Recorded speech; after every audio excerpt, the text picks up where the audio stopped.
अपने तरीके से जीने के लिए अपने प्यार को चुनती है और उसके बाद उसकी शादी हो जाती है। 1 साल के बाद, इस 1 साल के बाद जब वो बच्ची लौटती है अपने घर दिल्ली के बाद, जब ये अफवाह फैला दिया जाता है कि वो बच्ची को मार दिया गया, जब खुद को उपस्थिति करके प्रशासन से गुहार लगाता है उसका पूरा परिवार, तो प्रशासन यहाँ के थाना प्रभारी प्रभात जी एक बार नहीं सुनते हैं, क्योंकि उनको शराब, बालू और जमीन और ऐसे अपराधी माफियाओं से कोई मतलब नहीं।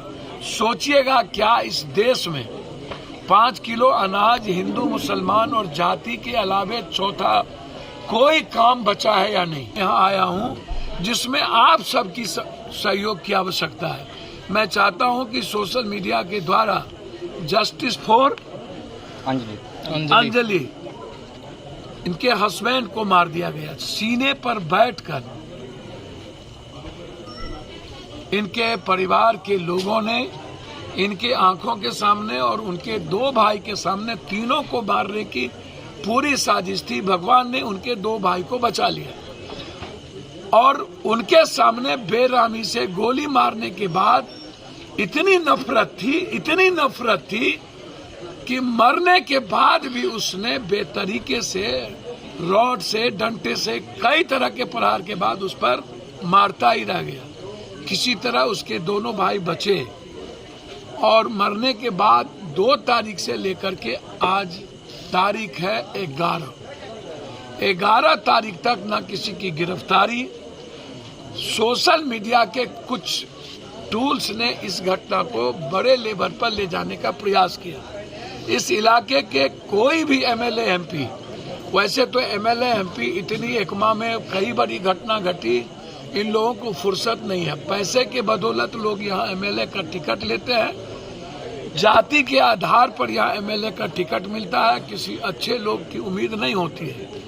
कहावत है, रोपिएगा बबूल तो खाइएगा खजूर आएगा।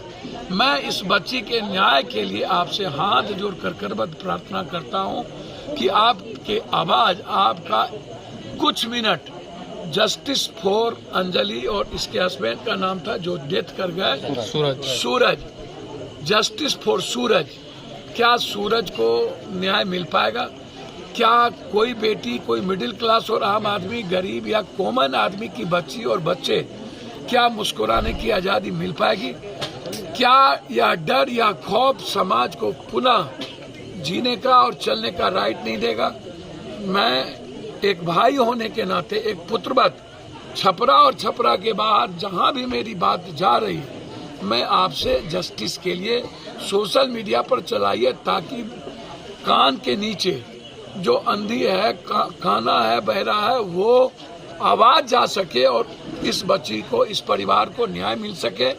यह परिवार और इस इलाके के लोग दहशत में हैं। मर्डर के बाद वो लगातार गोली चला रहे हैं। यहाँ के कप्तान से मेरी बातचीत हुई, अभी मैं सीएम साहब से बात करूंगा। मैं चाहता हूँ इस परिवार की मदद, एसआईटी जांच, और यदि ऐसा नहीं हुआ तो फिर आने वाले समय में कोई भी यूथ जो परंपराओं से अलग हट करके अपने जीने की चाहत से रास्ता ढूंढता है, गरीब हो या अमीर, हर आदमी मुस्कुराना चाहता है, आगे वो नहीं निकल पाएगा, फिर आप पर चोट पड़ेगी। इसीलिए आप समाज के लिए लड़ने की हिम्मत उठाइए, आवाज दीजिए, कैंडल मार्च करिए, आप निकलिए और हर जगह इस अंजलि और इसके हस्बैंड को जिसको मार दिया गया उसके न्याय के लिए आगे आइए। मैं इसी करबद्ध हाथ जोड़ करके आग्रह करूंगा, इस परिवार की सुरक्षा, इस परिवार की मदद आप कर सकते हैं। हर आदमी सहयोग कर सकते हैं, जहां है वहीं से कर सकते हैं। आपके पास सोशल मीडिया का सबसे बड़ा टूल्स है। आपके पास व्हाट्सएप है, आपके पास इंस्टाग्राम है, आपके पास पेज है। आप इसको, जितने बड़े भारत के यूट्यूबर्स हैं, इस घटना को वहां पहुंचाइए और सबसे आग्रह करिए, और सारे यूट्यूबर से हम आग्रह करेंगे बिहार के, कि आप व्यूअर्स के लिए जो चीजें गलत तरीके से जाति पाति को दिखाकर गाली गलौज करते हैं, हर एक दूसरे जाति को नीचे दिखाना, विचारधारा को नीचे दिखाना, सबका इतिहास है, उसके लिए आप नहीं बने हैं। आप बने हैं समाज के मिडिल क्लास, गरीब, कॉमन क्लास, जो आदमी अपनी जिंदगी किसी तरह जीता है, उसके साथ खड़े होने। आइए मिलकर हम खड़े होते हैं, एक मजबूत न्याय के लिए कदम बढ़ाते हैं। धन्यवाद, नमस्कार।